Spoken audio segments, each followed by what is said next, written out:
This episode is brought to you by Airbus, U.S. Space and Defense. Marine Corps Expeditionary Advanced Base operations require logistical support when and where Marines need it. The Airbus UH-72 Unmanned Logistics Connector provides proven performance and reliability alongside next-generation autonomous capability. As the Marine Corps revolutionizes warfare, the UH-72 Unmanned Logistics Connector evolves to support it. Visit AirbusUS.com to learn more. That's AirbusUS.com. We would like to thank Airbus U.S. Space and Defense for sponsoring this episode. Hey, Scuttlebutt listeners, day 2, Modern Day Marine, and it's been a wonderful time here, and it's going to only get better because not only do we have one distinguished returning guest, friend of the show, but he brought along his friend and deputy, and now we're really going to rock. This is what they call in the podcast world a twofer. So here we go. So we're here with Colonel Tim Hough, Program Manager for Advanced Amphibious Assault, and his deputy, Chris Melkonian. That's right. Yeah, who is also with the program PM AAA. So thank you guys so much for being here. Yeah. Yeah. So how's it going? Wait, what's going on? What are you doing? Where you been? I appreciate it, Vic and William, for having us on. And as I mentioned earlier before the show started, I kind of threw a curveball.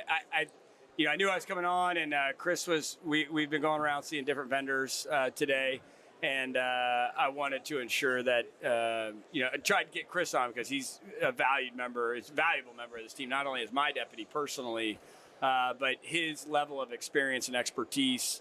Both as a former engineer, now program management type, and then just his calm demeanor and intellect. I thought it was valuable to have him on there. And quite frankly, you've heard from me twice about ACVs. You probably should get someone else's vantage point of how things are going. And I think Chris will bring a lot of value to this episode. So Awesome. So one of the themes of Modern Day Marine is bringing industry and the Marine Corps closer together because of the changing character of war. It's essential. The pace of technology is rapid. So based off of your experiences in the past year so far, how is that relationship doing? Is it getting closer? Is it integrating better? I turn over to Chris. Yeah, so first of all, thanks a lot for having us. It's a great opportunity when we can showcase, the great work that our program office and our partners are doing in support of, Marine Corps amphibious operations. So it's a great opportunity, so thank you.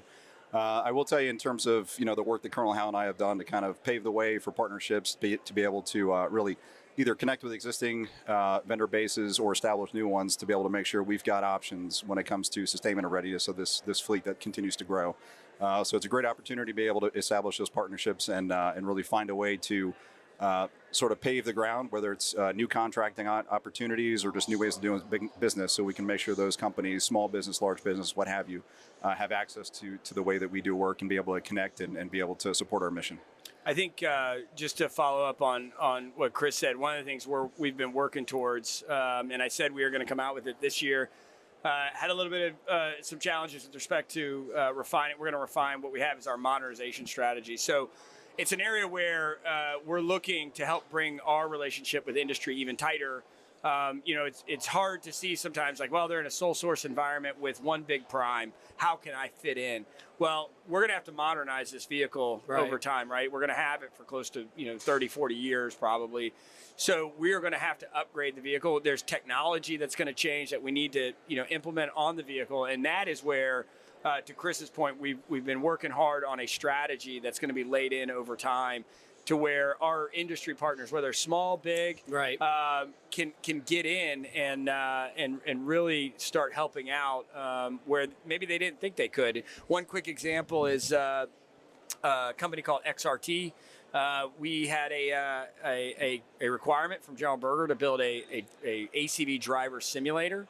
And within 11 months, we went to a very small company that does CGI for movies, and they sell arcade games to Dave & Buster's, and they created a fully 2 degree of freedom chair with virtual reality or mixed reality that mimics both land driving day and night and amphibious, transiting the surf zone and then out into the ocean and then embarking and debarking ship. So that is a huge win for the program office. And I have to go back to what Chris said is, this program office and the work they've done, it's pretty eye-watering in what they've done. And one small example of that is, they were able to work with industry and pull us tighter with a very small company to deliver a driver simulator in 11 months. That's going to help improve the proficiency of young Marines driving the vehicle. We've talked in previous episodes about the challenges of getting that stick time, especially from an amphibious standpoint, and how realistic is that stick time, because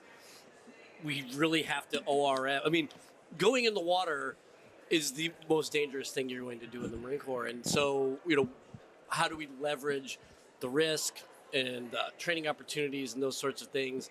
It's really great that you have something that you can still hit those TNR manual requirements as ITSs, while ensuring that I don't have to have an ORM to do a simulator system. So, but one of the things General Schirodi had mentioned in his opening comments on MDM is he'd mentioned ACV a couple times.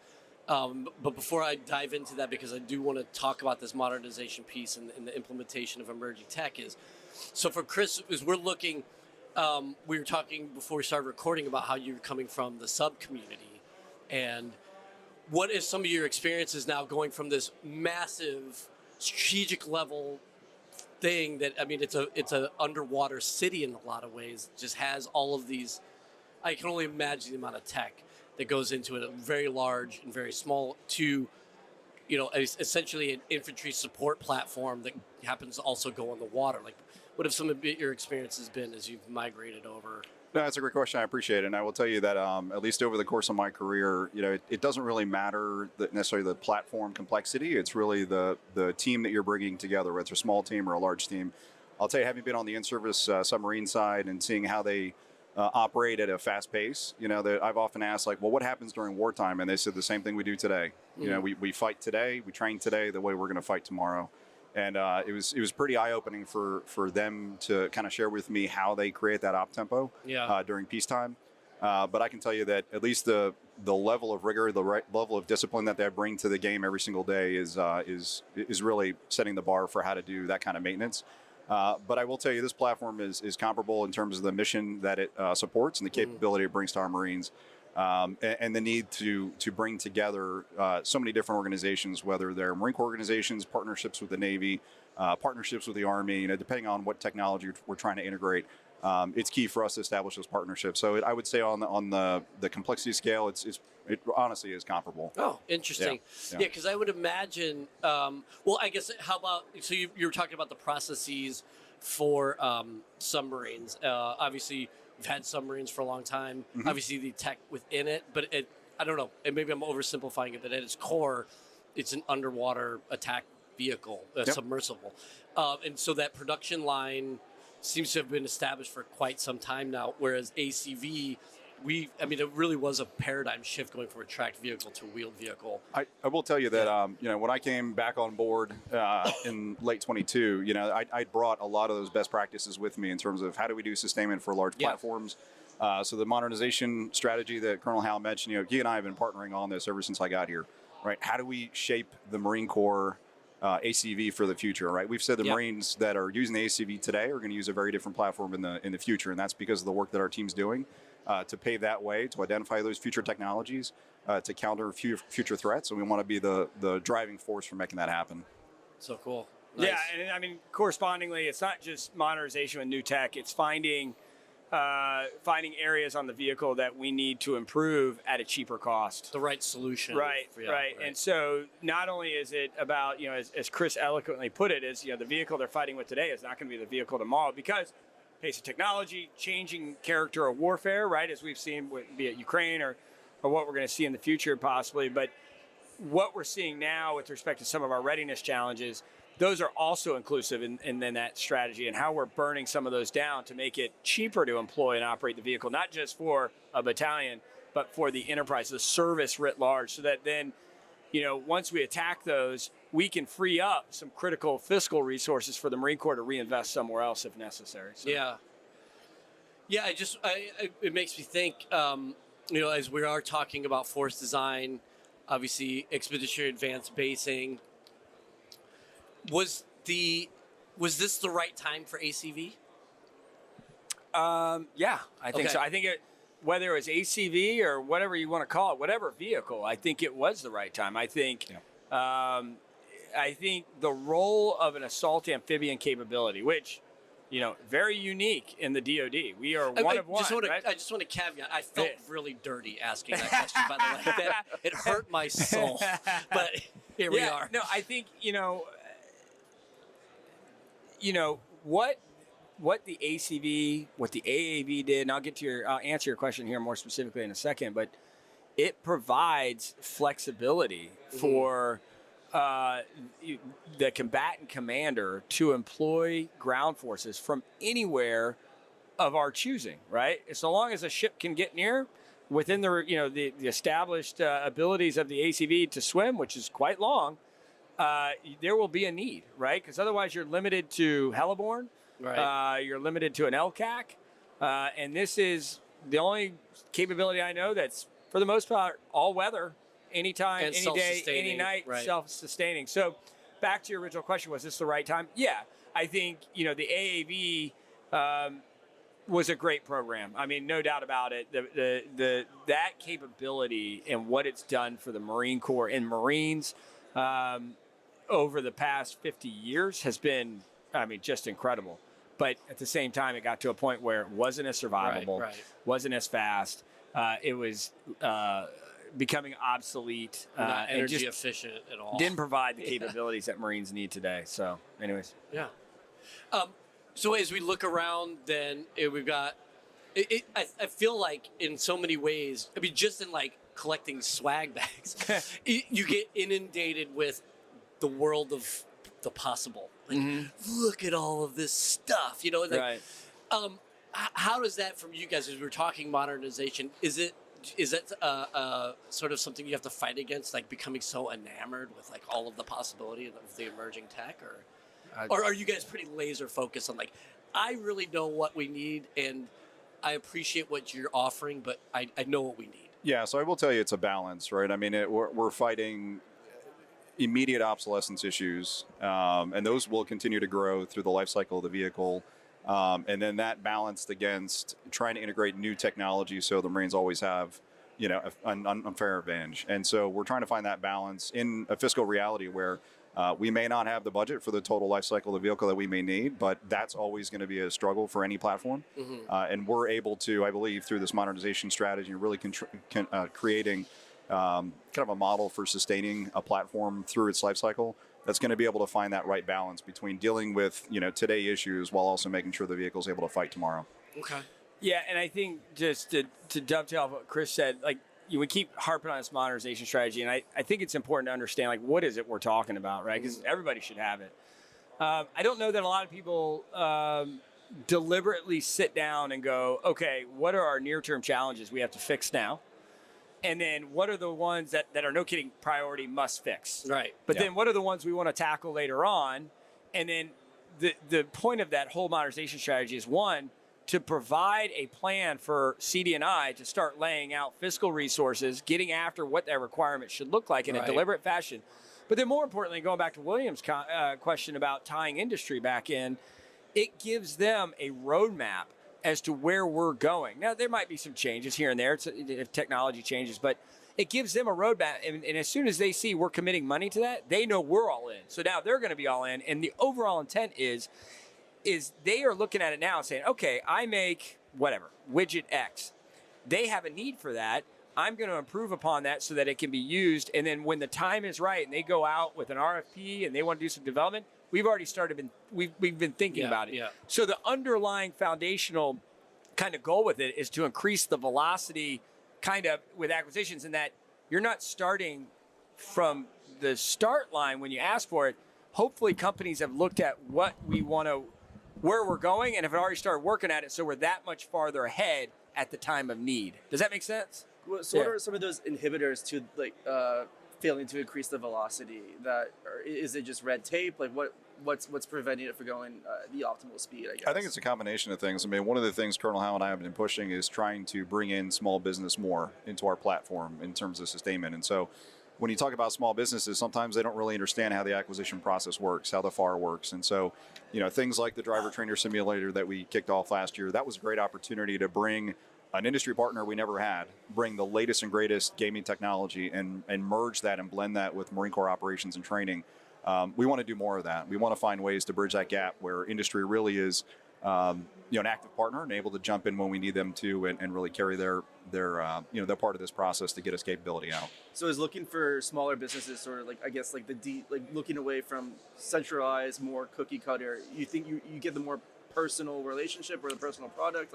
I would say so, but really it's a blend, right? No contract type really fits every single need. We really have to be able to figure out what's the best need for that particular requirement.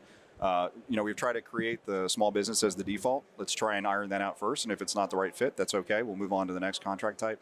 But that's one avenue where we're trying to bring in companies that frankly have never done business with us before, but are eager to get in that space. Yeah, I think that's got to be key. I do wonder about production lines, right? Like, do small business understand the absolute sort of Herculean task of, hey, once we've got the widget or the gidget that you needed, all right, do you have that assembly line? Do you have that manufacturing base to be able to support? Because it's not just fielding the new vehicles, right? You have to sustain them. Do they even understand what a PEB is, that sort of thing? Part of our process is looking at that, what they call MRL or manufacturer readiness level. So when we get involved with small business, that's something you have to take into consideration. You don't want to award a contract and then they can't scale. Right. Because now you got to start over. And so part of that process is, okay, what are your capabilities? And exactly, because look, I can tell you right now, I can sew Nikes, but I can't, right? But if it means I can make $1, I might try to convince you and then try to take the risk and find a way while we're working through it. Yeah, no, trust me on this. Exactly. So really, ultimately, you have to do that assessment. Like, okay, you've proposed this. You said you can do this. We then need to go do that assessment, and if it works out, great. But if not, but back to the small business, it's not so much small business, but what I at least personally love working with small business. They're just so hungry and they're so willing to just dive in and figure out solutions to problems. So it's fun to work with them because, especially with this company we're talking about with this driver simulator, they've never worked with the defense industry and they're just eager to provide capability to Marines.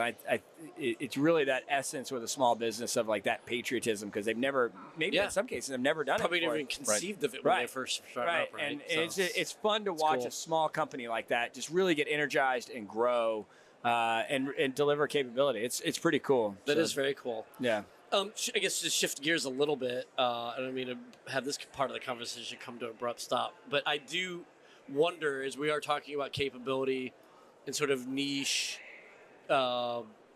capabilities, what we can provide to the force.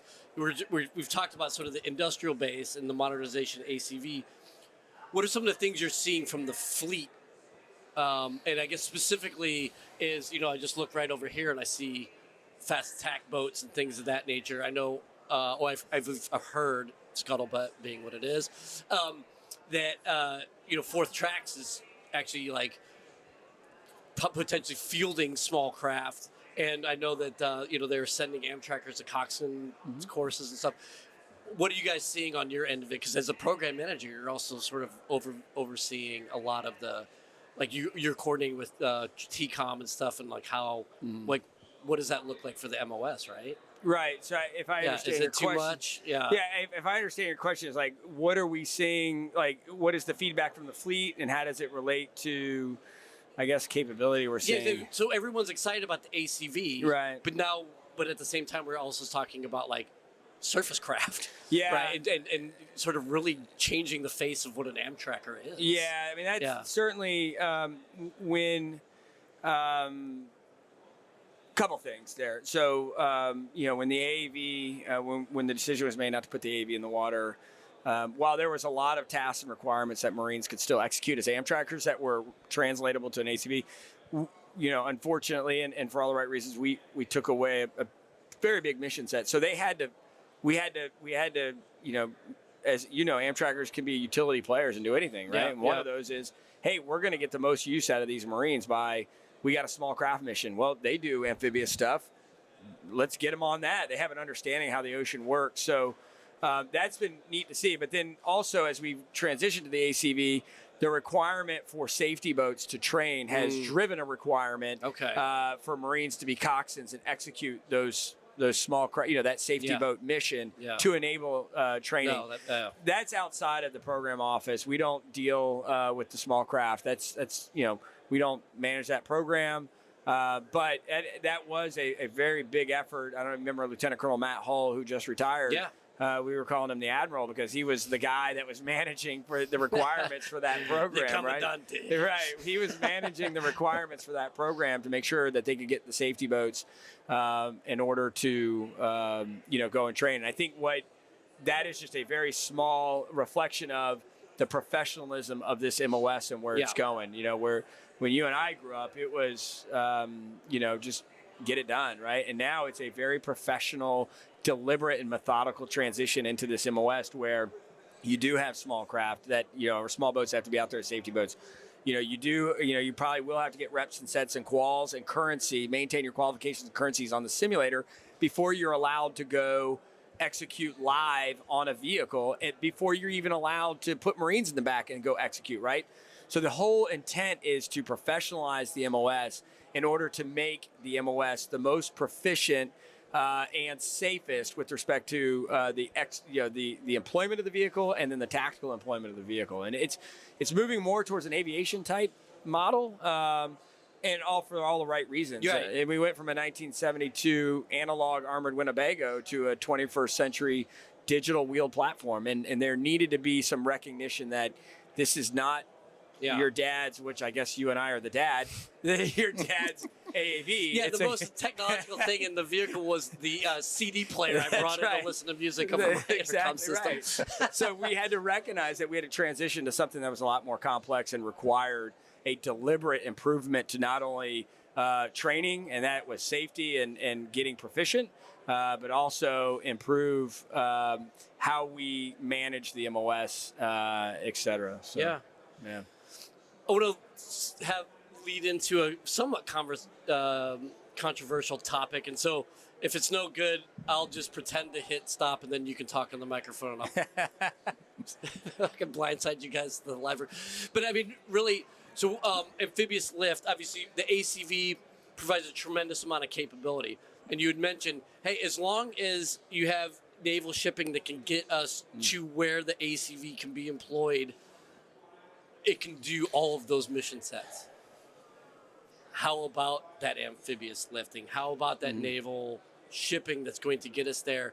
The number seems to be decreasing. It seems to be on a very negative glide slope at this point, and it doesn't seem to be a lot of energy to right the ship, pun intended.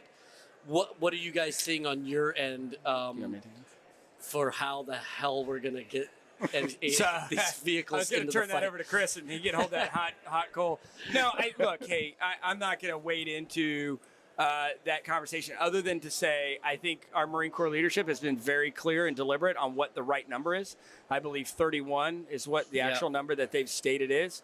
And I think, from my understanding, that has been made clear to certainly the Navy, and they're working through those challenges as to how to get there as it relates to a shipbuilding industrial base that I think currently is a little bit challenged as it relates to critical capabilities and welders. I'll go ahead and say it for you. It's atrophied, man. And it's you have skill sets like welders. So you asked Chris about the question about some of the comparisons to AAV. I mean, same issue with the ACV is welders, right? That's a critical skill that as a nation, right? So when you talk about education as a national security imperative, a lot of people don't make that connection. And it's not just going to a 4-year school; it's getting getting our kids into trades. And one of those critical trades is welding.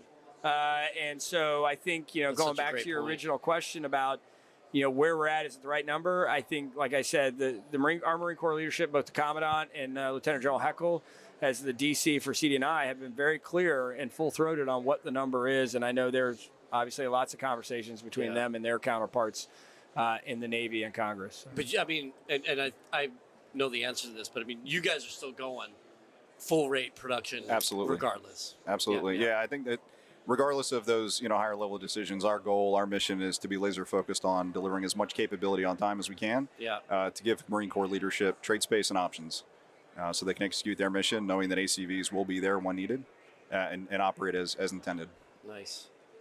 Well, guys, it's Modern Day Marine, and you guys are program managers, so I know you're busy as hell. So, but thank you so much, man, for giving us the time. No, and, thank you. Yeah, it's great to meet you, Chris, and Likewise. Tim, man. It's fun. You always got a place, man. That's right. Well, when I'm done with this job, if I could just come back and hang out, that'd be helpful. I have nothing to do. The problem is you have a voice for radio, but you have a face for TV. So I mean, somebody's gonna sop you up too quick for you to make this a real home. So I really appreciate it. And I appreciate you guys allowing Chris to come on. Yeah, he really is the brains behind this whole thing. I just sell ice cream to Eskimos, man, and he's the one that brings all the intellect to it. So if I don't know, I just look to him like, good, no, okay. Yep. Plus, I mean, who doesn't love ice cream? It's been a blast. That kind of sells itself. All right, man. Well, thank you guys so much. All right. Thank you. This episode is brought to you by the Marine Corps Association and Modern Day Marine. Calling all Marines and their families. Gear up for the Modern Day Marine Expo at the Walter E. Washington Convention Center, going April 30th to May 2nd. Uncover the latest military innovations and don't miss the exclusive Military Spouse Summit. Hear firsthand from leaders about policies impacting and supporting Marine Corps families. It's your chance to be informed and connected. Secure your spot today. Visit MarineMilitaryExpos.com for more details and to register. That's MarineMilitaryExpos.com. We would like to thank the Marine Corps Association and Modern Day Marine for sponsoring this episode. Scuttlebutt is a production of the Marine Corps Association. You have heard the voices and contributions from Major Vic Rubel, USMC retired, Nancy Litchman, William Trudy, and our guest. Ty Frazier is the editor, sound engineer, and technical producer. The Marine Corps Association is not an agency of the U.S. government. The opinions expressed in this episode are the personal views of the participants and do not reflect the official position of the United States Marine Corps, the Department of Defense, or the Marine Corps Association.